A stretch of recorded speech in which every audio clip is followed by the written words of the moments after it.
Daddy Pig's Shadow. One evening, while the whole Peppa Pig family is preparing for dinner, Daddy Pig decides to do something productive. He decides to fix an old shelf in the pantry that's been needing repair for a while. Mummy Pig says she will handle dinner, and Peppa and George help her. Daddy Pig goes down to the basement where the pantry is and begins working. He's busy, but soon he starts noticing something strange. The shadows around the shelf grow longer and darker, and Daddy Pig begins to feel as though something or someone is watching him. At first, he tries to convince himself that it's just his imagination, but soon the shadows start moving, as if following him. Daddy Pig tries to ignore them, but one of the shadows grabs his hand, holding him in place. Daddy Pig, terrified, tries to pull away but cannot. He feels the shadow beginning to consume him and realizes it's not just a shadow, it's something alive. When the shadow grabs his leg, he screams, but his voice is swallowed by the darkness. Panicking, Daddy Pig runs back into the house and locks the door behind him. But the strange occurrences continue. Small shadows begin to appear in every room, disappearing as soon as he looks at them. Daddy Pig decides he needs to find an explanation for these odd events. He goes back to the basement, but when he opens the pantry door, the shadows begin to pour out, as if they had been inside all along. Daddy Pig sees a silhouette in the shadows, one that looks like him but with a twisted, sinister expression. Daddy Pig realizes that these aren't just ghosts or shadows. It's a creature that can copy him, and it's using his image to take over his life. The shadow, which was once a part of him, is now trying to replace him completely, taking his place in the family. With each step, his own image becomes more distorted. Daddy Pig, feeling like he's losing control, decides to fight back against the creature. He enters the dark room and turns on the light, but the shadow continues to grow, consuming everything around him. In that moment, he realizes that when the light goes out again, he may no longer be the Daddy Pig everyone knew. The light suddenly goes out, and Daddy Pig can no longer distinguish himself from the shadow. When he appears at the kitchen door, Mummy Pig and the children don't notice any change, thinking everything is fine. But something in their eyes sends a chill down Daddy Pig's spine. They look at him, but there's none of the warmth and love that was once there. The shadows surround him, and Daddy Pig realizes that he is no longer the same. He vanishes, dissolving into the shadows, and now his place is occupied not by him, but by his dark copy. Peppa Pig. The parents have changed.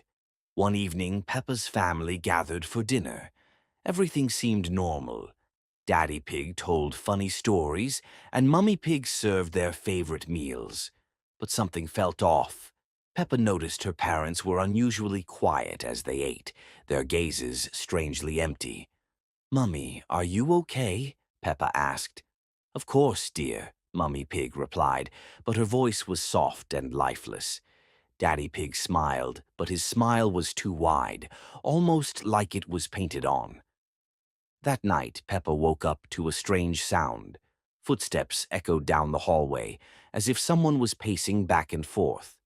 She woke George, and together they crept out of their room. Downstairs, in the dark living room, they saw their parents standing motionless. Mummy and Daddy Pig stared at a single point, as though they were waiting for something. "Mummy! Daddy!" Peppa called, but they didn't respond. Suddenly, Daddy Pig turned his head, his eyes completely black. "Go back to bed," he said, his voice echoing and hollow. The children ran back to their room, trembling with fear.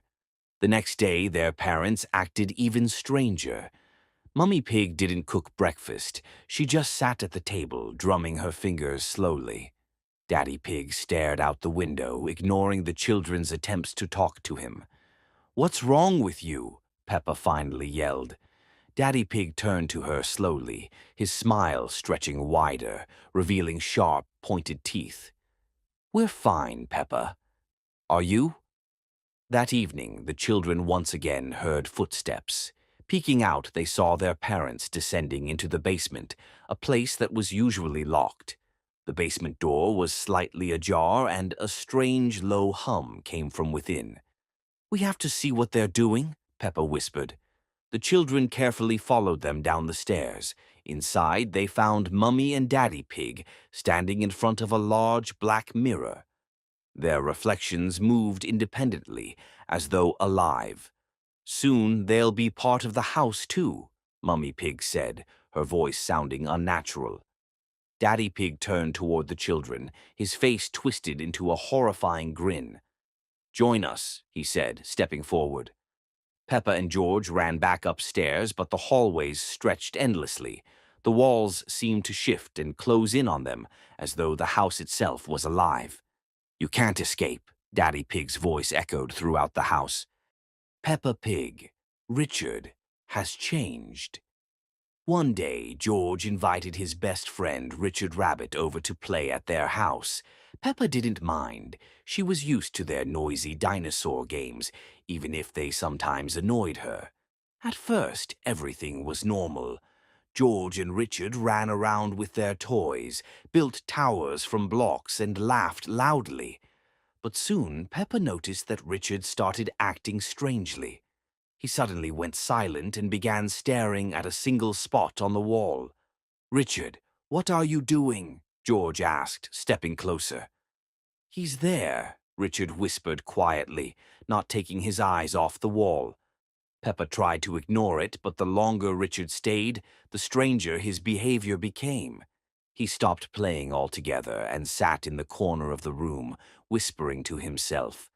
When Mummy Pig called everyone for dinner, Richard didn't move. "I don't want to eat," he said in a flat, emotionless voice. "He won't let me." "Who's he?" Mummy Pig asked, confused, but Richard just shook his head. That night, Peppa woke up to a strange sound. George was still awake, staring at Richard, who was standing in the middle of the room, gazing out the window. "Richard, go to bed," Peppa said, but he didn't respond. Suddenly, Richard turned around, and Peppa saw that his eyes looked strangely empty, and his smile was stretched and unnatural. "I hear him," Richard whispered. "He tells me what to do." George grew scared and hid behind Peppa. Together they went to get their parents, but when they returned to the room, Richard was gone. "Where's Richard?" George asked, trembling. They searched the house and found him in the living room. He was standing in front of the mirror, but his reflection wasn't moving the same way he was. "I'm not Richard anymore," he said, smiling at his reflection. Daddy Pig and Mummy Pig tried to take Richard home, but he resisted, screaming that he wasn't allowed to leave. When his parents, Mr. and Mrs. Rabbit, finally took him away, Peppa's house grew quiet again. But the next morning, George started acting strangely. He sat in the corner of the room, whispering to himself while staring at the same spot on the wall where Richard had stared. "Who are you talking to, George?" Peppa asked. "My friend," George replied without looking away. Final scene. Peppa approached George and saw his reflection in the mirror. It was smiling wider than it should have been, and his eyes were just as empty as Richard's had been. A faint whisper echoed in the room. "Now he's my friend,"